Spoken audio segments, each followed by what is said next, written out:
আসসালামু আলাইকুম সুপ্রিয় ভিউয়ার্স, আজকে আমি দেখাবো হাঁসের মাংস রান্না কিভাবে গন্ধ ছাড়া করতে হয়। শীত এসে পড়েছে, হাঁসের মাংস আর রুটি খেতে সবাই অনেক পছন্দ করে।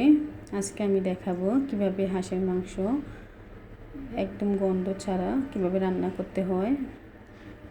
তার জন্য আমি একটি হাঁস নিয়েছি, এগুলোকে পিস করে কেটে নিয়েছি। হাঁসটিকে কাটার পর এগুলোকে অনেক ভালোভাবে ধুয়ে নিলাম।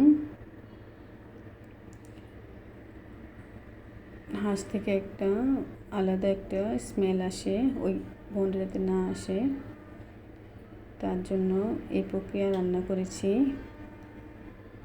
হাঁসের মাংসগুলোকে আমি একটা পাত্রে নিয়ে নিয়েছি, তারপর তার সাথে হাফ কাপ পরিমাণ পেঁয়াজ কুচি দিয়ে নিলাম, হলুদ 2 টেবিল চামচ পরিমাণ হলুদ দিয়ে নিচ্ছি। আমি একে একে সবগুলো পণ্য দিয়ে নিলাম। তারপর মরিচের গুঁড়ো দিয়েছি 2 টেবিল চামচ পরিমাণ।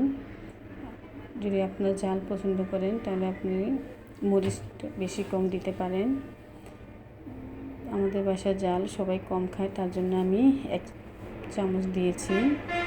তারপর পরিমাণ মতো লবণ দিয়ে নিয়েছি। 3টা তেজপাতা ছিঁড়ে দিয়ে নিলাম। আদা রসুন পেস্ট একসাথে করা ছিল, এটা আমি 3 টেবিল চামচ পরিমাণ আদা রসুন পেস্ট দিয়ে নিয়েছি।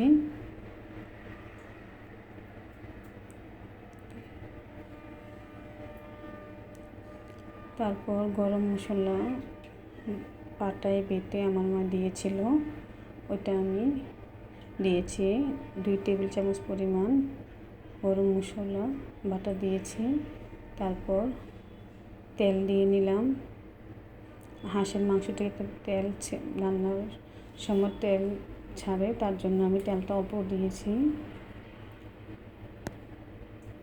এখন সবগুলো উপকরণ আমি ভালোভাবে হাত দিয়ে মেখে নিচ্ছি।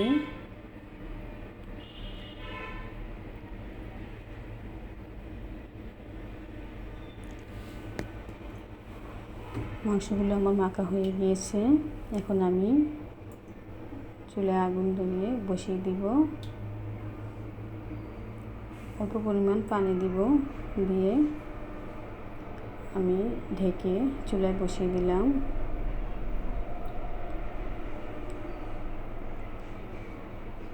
ঢাকনা দিয়ে আমি ঢেকে নিয়েছি। দেখুন মাংসটা সেদ্ধ হয়ে যাচ্ছে।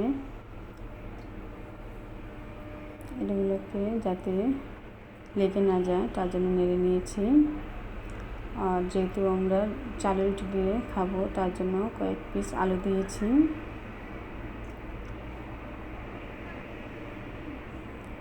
মাংসটাকে আমি ঢেকে প্রায় 30 মিনিটের মতো রান্না করে নিব। দেখুন আমার মাংসটা প্রায় রান্না হয়ে গিয়েছে।